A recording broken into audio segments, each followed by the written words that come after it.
I mean, I'm coming from a background of science and engineering. I just think that this form of writing initially I found it very difficult even when I started the course, because I like to analyze things and just go straight to the point with some graphs and evidence. But then with this type of writing, you need to think clearly about what you intend to say on each paragraph, and as you decide a subtitle for each, signposting, you have to engage with it. And that's one of the things when I started, my supervisor said you have to stop writing because you're not engaging with the work. And that nearly knocked my confidence up, because I didn't understand. I thought I've done enough writing which was clear, but later when I read it, I realized that it's just descriptive. It doesn't really provide any reader some clear understanding about my thinking behind the piece that I'm doing. So I think that you have to engage with the work in some form of different level. It's quite hard to describe because your writing is clear, but your content doesn't communicate the robust and the rigor that you tend to portray or give out through this work. So I think you have to be ready to have a lot of drafts. I did about 5 different drafts and keep changing, crossing out things every time, and until it gets somewhere which it does, measure up to what you intend doing. I found that if you get the literature review done, it went on forever and ever. You've just got to get it done, keep going, because that really gives you a building block for the rest, because then it's embedded in your head what it all is, and then you're actually doing stuff for a reason. Another thing is to break it up into chapters or subheadings within your chapters. You may not even use those subheadings, but I wrote as I thought. So I put them into subheadings, but then sometimes they interlinked at the end. But at least I kind of put all my thinking about that area in one paragraph, then the next, and then I was able to put them together into one, and so it worked. That really helped. Although I found the writing difficult, I found that the more I wrote, the easier it became. And also, I found I was trying to write, in the beginning, having read these amazing journals and academic books, I was trying to write like an academic, which was okay to some degree, and you do have to be concise and you do have to be sure of what you're writing, but I found that I was being overcomplicated.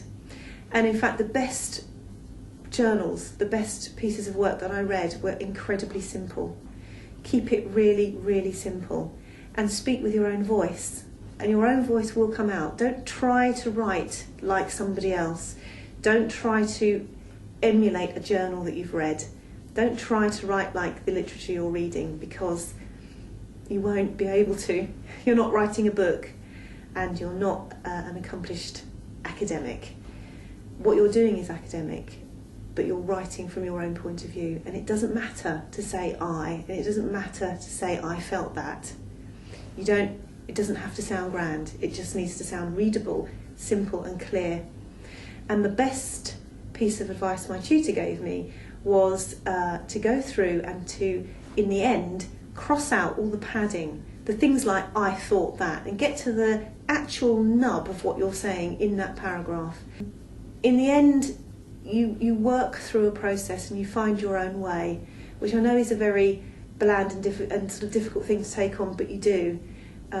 People I worked with made mind maps and felt that was useful. I didn't. I just found that writing straight onto my laptop, saving everything and backing it up on a memory stick was really crucial for me, and I wrote lots and lots, absolutely thousands of words, and if you write more you can chop it out, and sometimes you feel like writing and sometimes you don't, and at the times you really feel like it, just do it. And you'll find that it just flows and flows.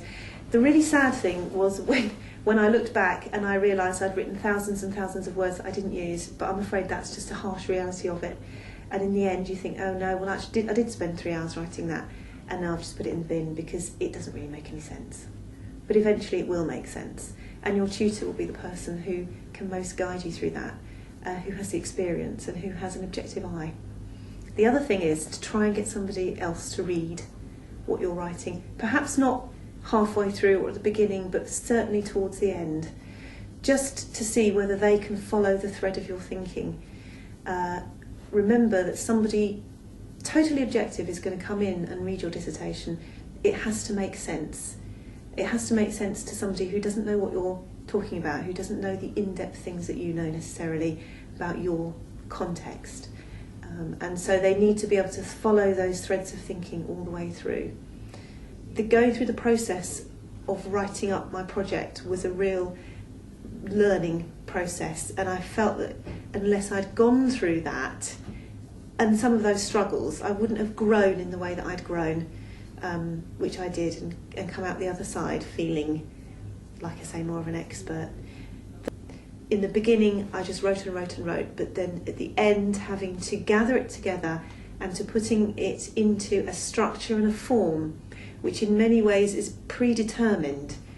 Even though you can actually write in a variety of methods, I found that most people tend to write their dissertation in quite a formal way, with the paragraphs numbered, with the chapters numbered, with headings, etc. And in fact, even though that looks very daunting to start with, it isn't.